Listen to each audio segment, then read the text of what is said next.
Hey, just wanted to say a few things. Don't want to overdo it or make things worse between us, so I'll try to keep it short and to the point. I know that meeting up didn't really accomplish anything between us. It was too soon and we were both pretty full of emotion. Also, we really never talked about our hookups in between or what they meant, and sometimes it was hard for me to get a read on how you felt about our situation. The same goes for me. I never vocalized to you what we were doing, so I'm sure it was difficult for you to know how I felt. I never intended to do anything that came between our friendship, and based on our relationship prior to what happened, I assumed that it was something you were ready for. Our hookups made it seem like you weren't trying to save that activity for the climax of love and passion in your life, and that you were sexually drawn to me. I always thought we had a great relationship and that it was mutual, that it was a mutual thing that we did. Even thought you enjoyed it. Based on the way you reacted to me and how things progressed, I thought it was a thing that you were ready for.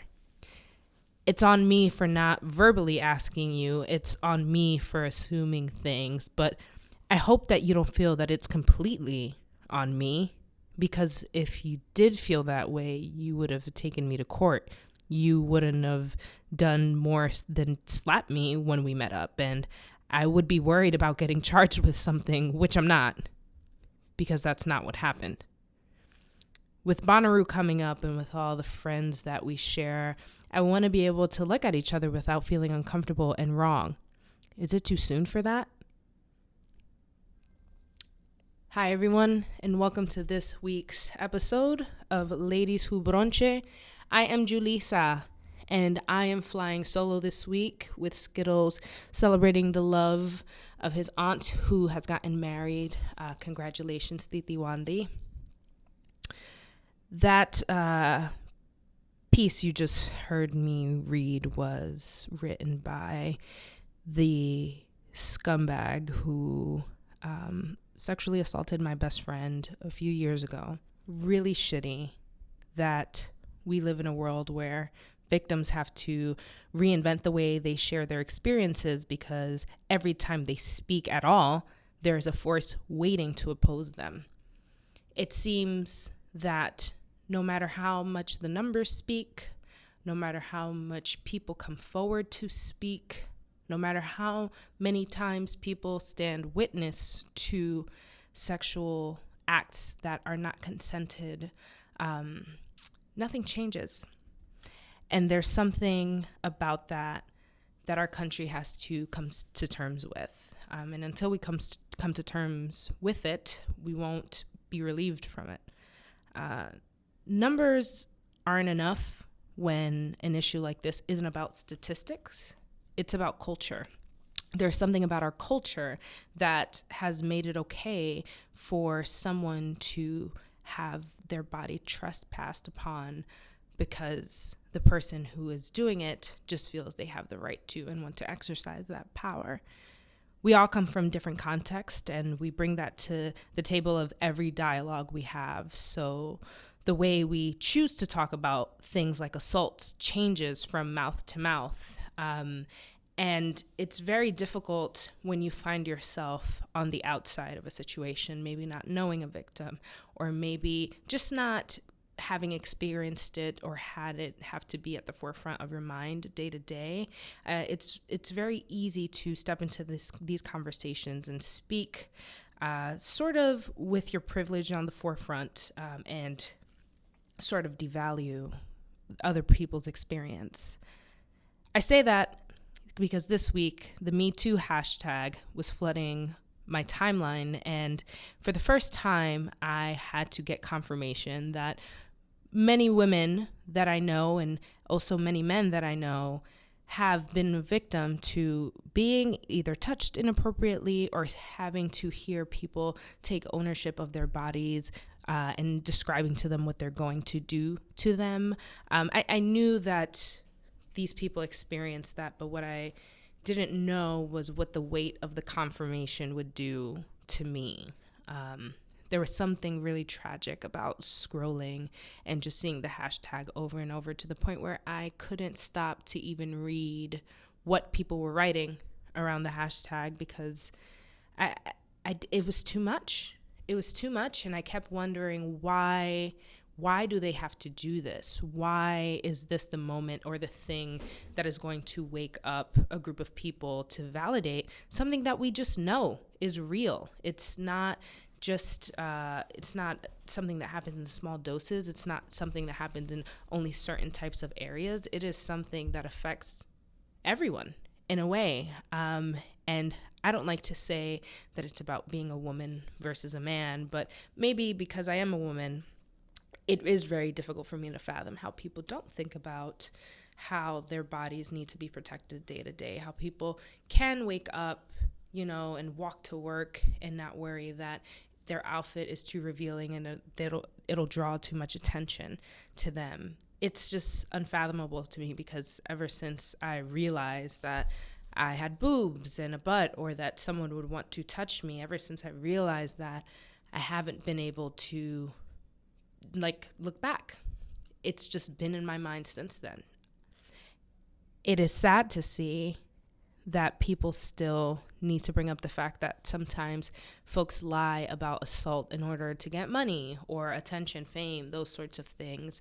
Because while that is true, that oftentimes our celebrities and stars have to deal with that sort of issue, it is also true that we know rape culture, we know how often people get sexually assaulted, and that number, I can't imagine it being at the same level of folks who are just lying about it. I'm pretty certain that the majority of folks out there who are saying that they've been victims are probably actual victims. And to silence the folks who are actually victims, because there are some who are, trying to disguise an incident as an assault moment, is kind of ridiculous. And I think that we have to remember that.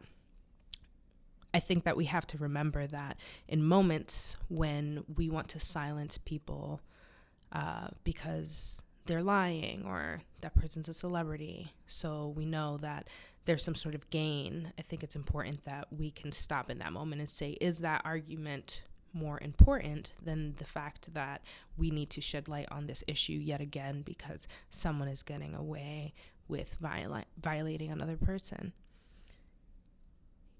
Oftentimes, the people who commit these acts are victims themselves, and while that's tragic within itself, that doesn't mean that we can create excuses. What that means is we have to look at the patterns in our culture and figure out at what points we're going to address these issues accordingly. Is it therapy?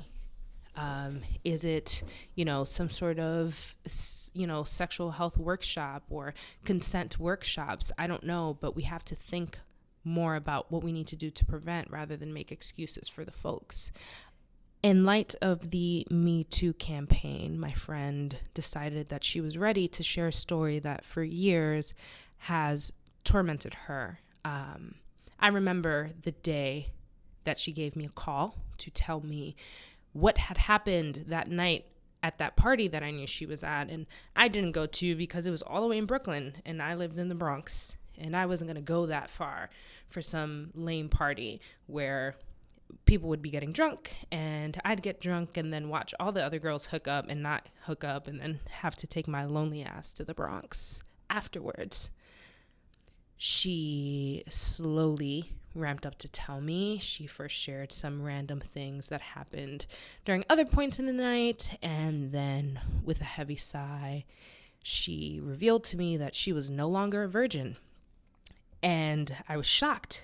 At first, I wanted to screech and congratulate her for finally losing it, but I could tell that her tone wasn't matching that sentiment. So I instead asked her, "Are you upset?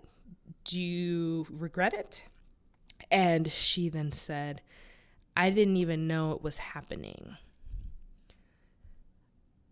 I felt my gut hit the bottom of my core, however far I could go. And I knew immediately that this situation was something that should have not happened. And I was completely unprepared to support my friend at that moment because no matter how many times I've practiced it in my own head, how I would react, what I would say, do, or think if I should ever be raped, no number of practices in the past could prepare me to actually have to help my friend go through it.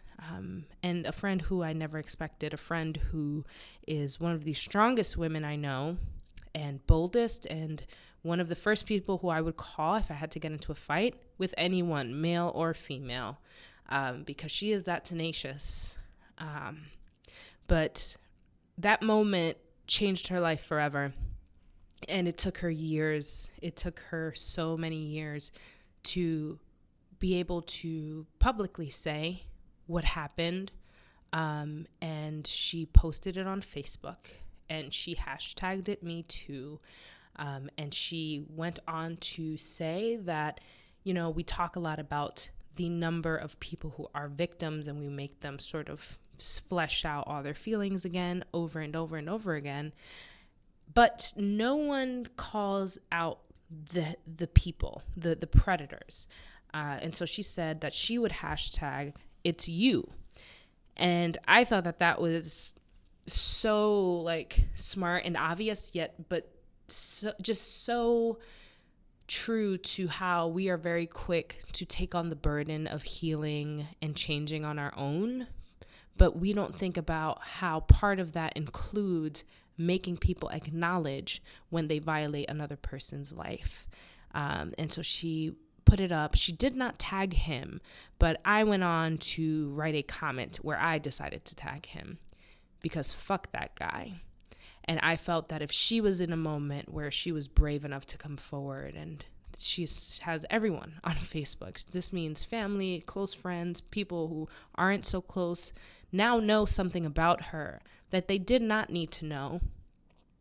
And they know it because it's an issue that is going around and going around and being unrecognized. And folks don't want to really have the conversation around rape culture and assault.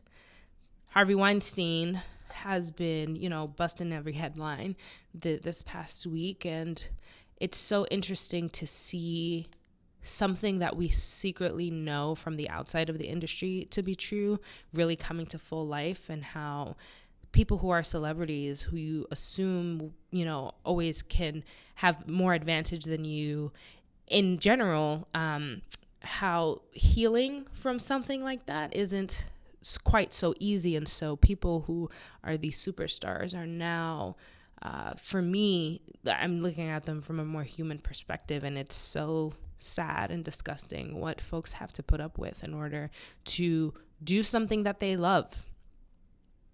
Back to my friend.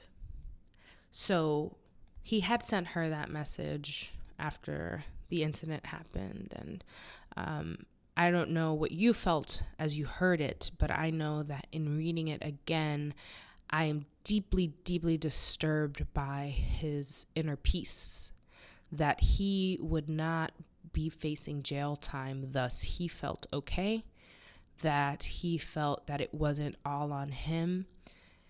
And I also think about the way people who I really loved and respected chose to handle the incident. I think about how it became a piece of gossip that was floating around. Everybody wanted to know the story about how my friend and this guy had sex, and she was so righteous, and we were certain she would wait till marriage, and she's the type of person who would fuck somebody up in a heartbeat. So there's just no way that in a moment like that she would have backed down if she didn't want it. The unfortunate thing about the moment when you're being victimized is that you almost don't recognize yourself, and you start to give into this stiffening that happens in your body, and you don't know what to do, and it feels like drowning. It feels like you have only seconds before you make the right choice. Otherwise, you're a goner. I know for myself, though I have not been raped, and I have had moments that, are just snapshots that stay with me. I think about a moment when I was on a bus coming home from a dinner with my sister, and we were sitting at different sides of the bus because it was crowded, and there was a man who his penis just kept swinging in front of my face, and at first it didn't feel intentional, and I was like, well, this is awkward. It's so crowded that his penis has to sort of be in my face, and so I of course retracted my face, and somehow it just always made its way back, and it like made its way to rub like the side of my head and things like that, and I was like, this does not feel right. This is probably assault. And then I thought, oh goodness, if my sister sees this dude, like she's gonna fuck him up. And I was so scared for my sister to have to fight this man on this bus, and thinking about getting in trouble with our parents, that I just stayed quiet. I stayed quiet and just kept trying to find my ways to get my face away from his dick. Another time, I was on the train and I was sitting down, and this man just straight up was rubbing his dick on my shoulder. And I didn't really notice it at first, but then I realized that what I was feeling up against my shoulder was his dick, and I hadn't looked to the side. I thought maybe it was a bag or something like that. It wasn't exposed. It was through his pants, but it was hard, and it was rubbing me. And I, again, felt uncomfortable, and I just sort of moved my arm, but I didn't want to make a scene in that moment for whatever reason. I didn't feel safe enough to stand up and make a scene because I didn't want to be that person. I didn't want to be the center of attention. And so that just happened. I think about the time that I was walking home from the train, the countless times I've walked home from the train and have had things said to me that I can't quite remember. I try not to hold on to them, but certainly the one when I was wearing a green dress and I was walking, and this Jamaican man kept saying, oh, girl, are your panties green? Oh, please tell me your panties are green and they match your green dress, girl, please. If you tell me your panties are green, then your outfit is complete. Oh, I'll fuck you so hard and I'll rip those panties down, girl. Please tell me they're green. I remember a moment when I was standing somewhere in Queens on a boulevard waiting, and this man just with his kept rolling around with his car, and he kept trying to ask me to come into the car, and he was trying to I guess he thought I was a prostitute, and so he tried to solicit me as one, and he was being creepy, and I kept walking a little bit down towards the block, and he kept riding near me, and I was like, well, fuck, this is awkward. And I was waiting for a cab, and I finally came, and then I saw that he had driven off, but that was very awkward. I remember the time that I was admittedly drunk, coming home all the way from fucking Brooklyn, and I fell asleep on the train, and I missed my stop, but I woke up in a stop north of mine, a couple stops north of mine. I'd never really gotten off at that train station before, and I walked down the stairs, and it's really dark, and there's just houses, and this man, I just feel a man grab me by both my shoulders, and he just starts shaking me, and he goes, I know you want to suck my dick. And I'm freaking out, and I'm just and then he starts yelling in my face, are you black? I know you want to suck this dick. Are you black? And then I'm literally terrified and very drunk, and I'm like, yes, I am black. And he was sort of pushes me off, and then he goes, fucking black bitch, I'm gonna suck this, and kept walking. And I was so afraid. Because I knew how drunk I was, and immediately I started to think, this is your fault. And in all of those scenarios, I sort of felt like it was my fault, because it would make me think of when I was younger, and I remember 7th grade, I was in an after-school program, and we had movie time on certain days, and every time there was movie time, there was the 8th grader who would sit near me, and he would start rubbing on my leg, he would just rub on my leg, and I couldn't tell if I liked it or not, and I was at that age where, I had never kissed a boy, I was not sexually active at all in any sort of way, but many girls around me were, and I would let him just do it. And I couldn't tell if I was more afraid to tell him to stop because I wanted him to like me. And I felt like if I rejected him, then that would give me continual bad luck and that no guys would ever want me. And I should have counted it a blessing that this guy, sort of helped himself to rubbing up and down my legs. And I didn't realize, I wasn't very aware of my body when I was that age. So I didn't realize that, my legs were a little thicker than some other girls and stuff like that. So maybe, his attraction to my body was like more sexual than I thought. But I would just let him. And I remember one time I was sitting not next to him, but I saw him rubbing up on another girl's leg. And I was just like, oh, well, he's just the leg rubber. And at that moment, I realized it wasn't about me and him liking me. It was about just, I guess, the power of him knowing that, these thirsty little 7th graders want me to rub them. They want me to touch them. And how even in acknowledging that, I would let him moments after that. I always just let him. I think about that boy who used to hug me all the time, and none of the girls thought he was cute, myself included. But I was very generally nice. So he would hug me, but he would like try to touch my tits and like grab my butt. And again, sometimes I would just let him because I felt like I should just be grateful for being looked at all. I remember my friend's house. He had a neighbor downstairs who lived downstairs from us, and one time we were watching Harold and Kumar, and like he started rubbing on me, and I was like frozen. I didn't know what to do with myself. And again, I was at that moment where I was like, oh, a boy's giving me attention. I never get attention from boys. I should be grateful, even though something feels really off about this. And so he was like rubbing on my arm, and like, all my friends were there, and they were sort of like giddy, like, oh, like, here she goes, like she's getting attention. And it was like a big deal. And I felt like I'd be letting them down if I didn't entertain it a bit. And so that happened. And then another night, or another daytime, actually, another time in the day, he had been sick and we were hanging out outside. And I said, oh, I'm gonna go see how he's doing. So I go down and I sit with him. He's in his bed, and I sit with him, and we're chatting, and I'm sitting. He encourages me to lay down, and I feel iffy about it, and I tell him no, but he keeps buttering me up, so I do. And so I'm laying there, and we're watching TV, and he starts sort of like kissing on my neck, and I'm talking about nothing awkwardly because I don't know what to do with myself at this moment. I'm not sure if I like it. I'm not sure if I want to do this. I'm not even quite sure that I like him that much. And I knew what happened if I let this go on for too long.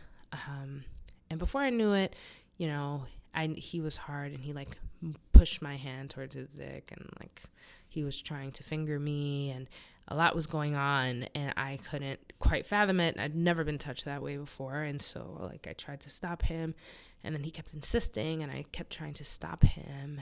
And then he got really angry, and he asked me to get the fuck out of his room. And I did. And all my friends were waiting outside, and they were giggling, and they thought that, I had just, fucked him or something had happened. And they, all found it funny because big nerdy Julissa, like literally my nickname was Sasquatch in middle school, like had gotten attention from a guy.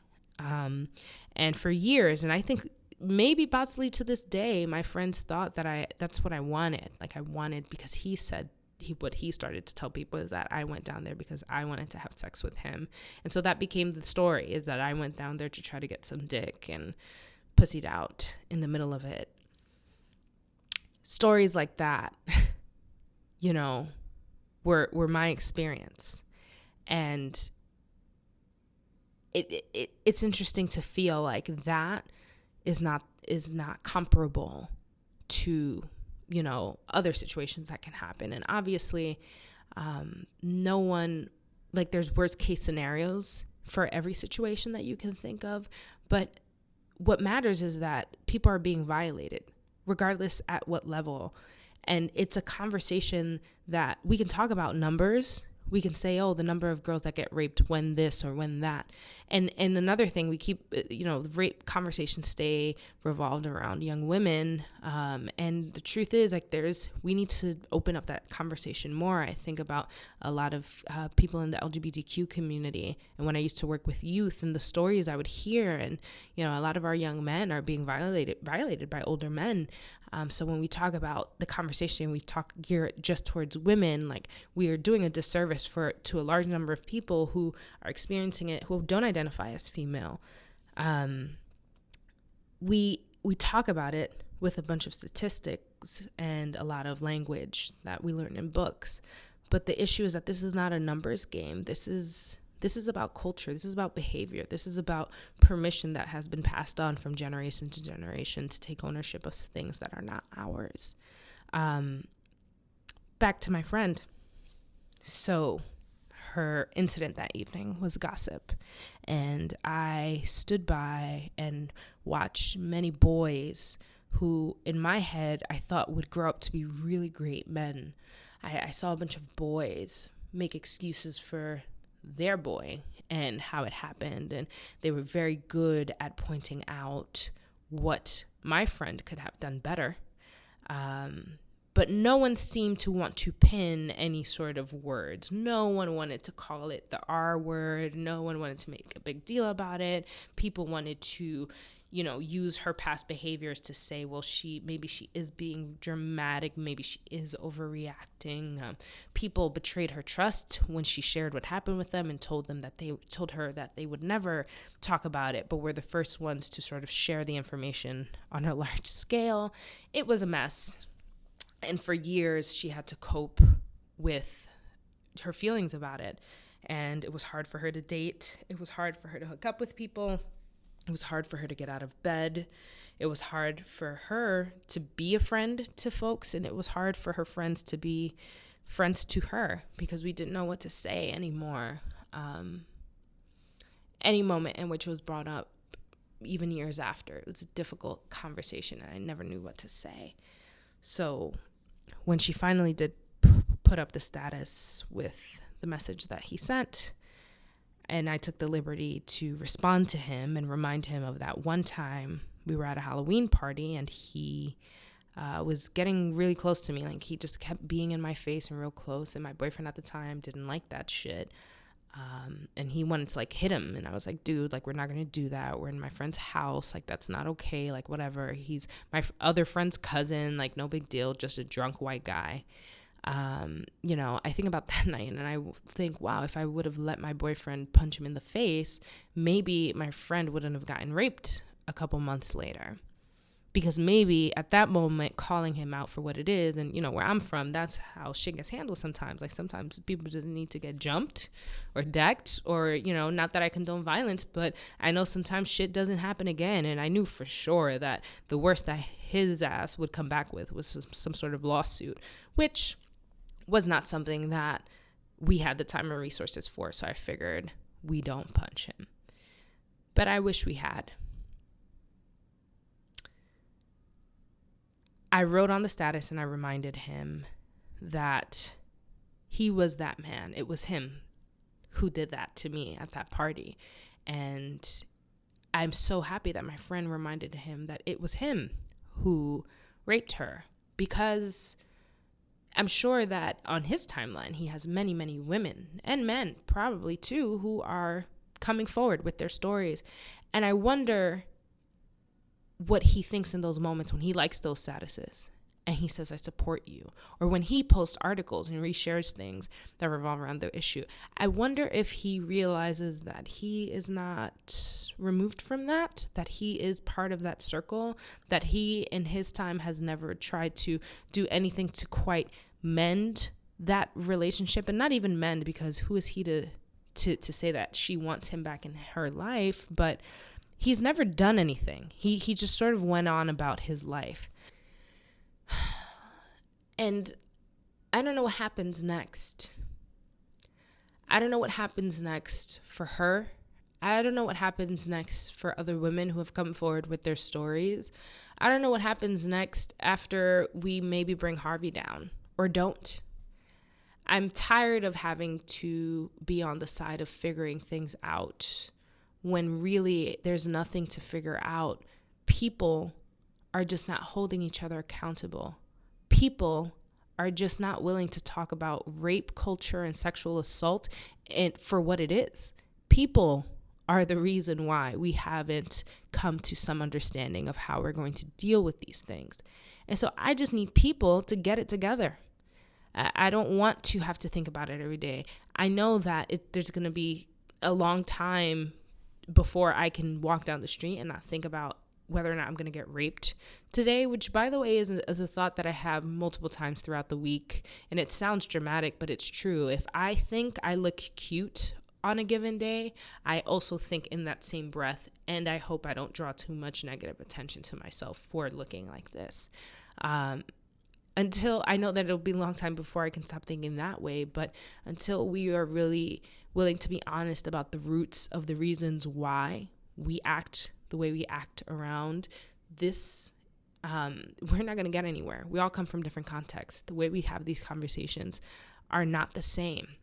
There has to be a moment in which we can say, I am from a Latinx background where machismo is very strong. And so the idea that what the man says goes is very ingrained into me unconsciously. And so I have to fight back in moments. And in moments where men who I love and respect act in a way that is inappropriate and is assault, that I have a voice where I can come forward and say, this is inappropriate. You are wrong. If you love and respect me, you cannot behave this way.